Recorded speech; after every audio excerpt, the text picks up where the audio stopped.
Welcome back to Mets Nets Jets D podcast coming to you on February 6th. Thirsty Thursdays. We have a beautiful slate of basketball, nice and small. It was a 4 or 5 games today. If you checked in yesterday, I hope you went to my Instagram at Mets Nets Jets D. You see it right here. I got my YouTube link at the top. I had posted this parlay, and this parlay. The Thunder didn't come through. I was a little bit too greedy on that one. But if you took this first one right here, the Nets, Toronto Raptors, and the over on the Phoenix Suns Pistons game, you were able to win. I put $10 on it, got 77 back. It was a great parlay. I really was counting on the Raptors. They came all the way back. Game winning 3 by Serge Ibaka. I knew the over was gonna hit. You got two competitive teams, but it was even better the fact that the Raptors were catching up. They were the home team, so that they had to put up points. That went through, and then I had another parlay that went through as well. So we're gonna move on to today's slate, starting with the Orlando Magic against the New York Knicks. There's been huge trade moves. Since today is the trade deadline, we have a lot of moves going on. We have, let's see. We want to start off with the Clippers getting Marcus Morris and Isaiah Thomas. The Knicks getting Mo Harkless. The Wizards getting Jerome Robertson. It was a whole bunch of scrubs. The whole main focus was Marcus Morris in that trade. The Clippers don't even need him, and they bolster their roster. The Wizards trade Shabazz Napier for Jordan McRae, bunch of backup point guards. James Johnson got traded for Gorgie Jang. Cavs get Andre Drummond, and the Pistons get Brandon Knight and John Henson. I don't know what the heck the Pistons were thinking, but I mean, you get a second round pick, but that's nowhere near the value you should expect for Drummond, because John Henson's barely a starter, and Brandon Knight doesn't even play. And then you had the D'Angelo Russell trade going from the Warriors to Minnesota.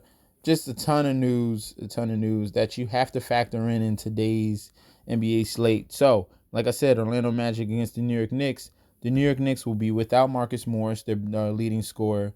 They'll be out without Damon Dotson, who's one of their bench guys.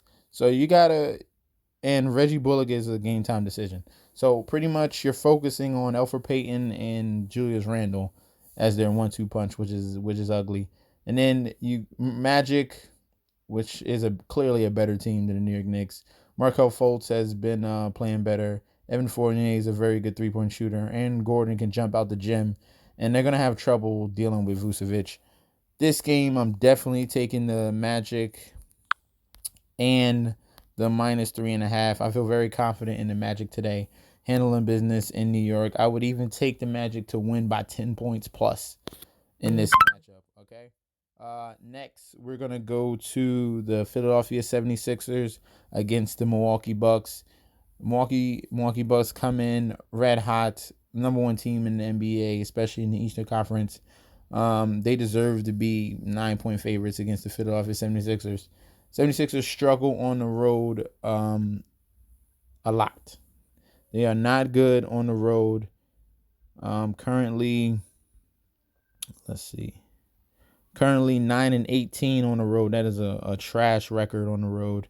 And then you have the Milwaukee Bucks only have 7 losses all year long.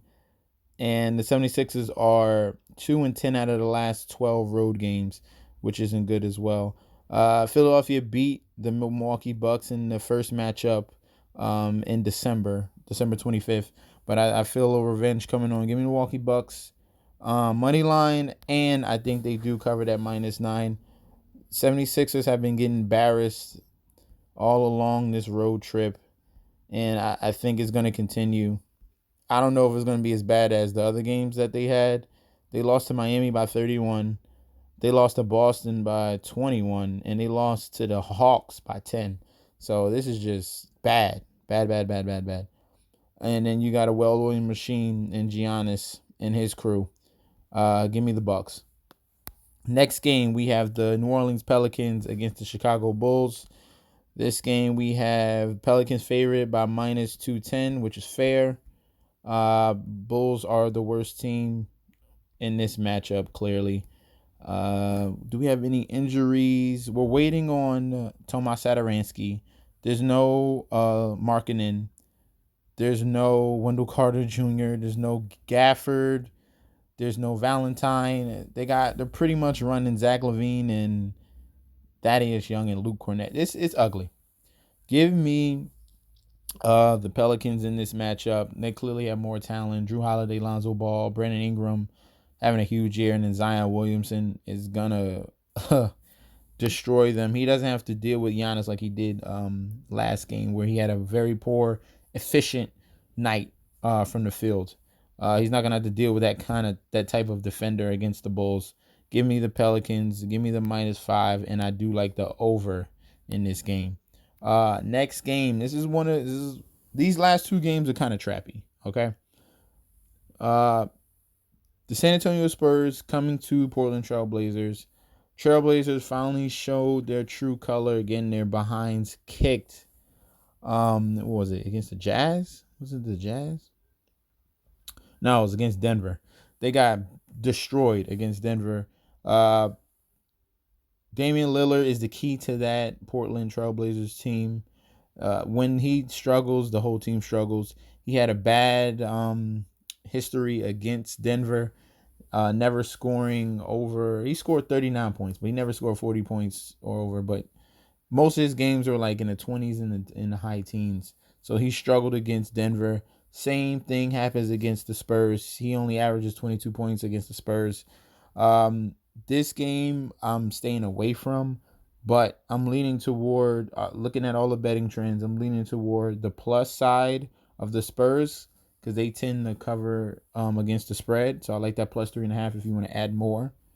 Or I'm taking just the Spurs to win in this matchup. Yeah, I don't like the Portland. I don't trust the Portland Trailblazers, but I'm staying away from it. You don't have to choose every game, okay?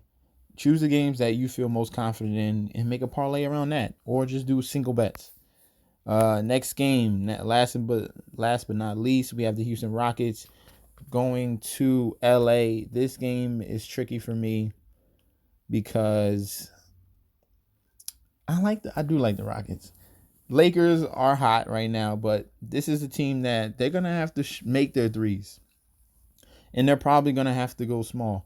This is all analytics with the trade that the Rockets have done, getting rid of Capella, getting Robert Covington. They have more guard wings to help them on defense in the perimeter. I understand they're gonna get beat up with rebounds, but if you're making twos and they're making threes, you're always gonna be behind. As long as James Harden comes with his A game, he doesn't have to come with the A game. Come with his B game, and everyone else is hitting threes, they're good. This game is very tough to call. I don't trust the Lakers to cover the 8 points, but I would choose them to win. Or if you want better odds, take the Rockets +8 or the under. Okay? So I'll give you 3 options in this game. Definitely don't think the Lakers blow them out by 8 because the firepower that the Rockets have. But I do think they can cover, and if not, the Lakers just win straight up. Okay? Just to give you a couple safe options. I'm going to post my parlays again on Instagram at MessNetJustD. So wait for those. They're going to be closer. They're going to be closer to tip-off time. Don't forget to like, comment, and subscribe to the channel. We have 98 subscribers. When we get over that 100 subscriber threshold, I'll do a little contest. You'll get more information when I reach that point. Okay.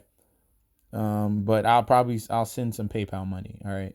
So you can have a little ice cream so you can bet on Draftkings Sportsbook, on FanDuel, whatever is your preference. So thank you guys for tuning in. Don't forget to go to rundfs.com, sign up. All right. Get a weekly pass. See if you like it. Download that Discord app. go to rundfs.com. All right. Thank you guys. See you tomorrow, and good luck.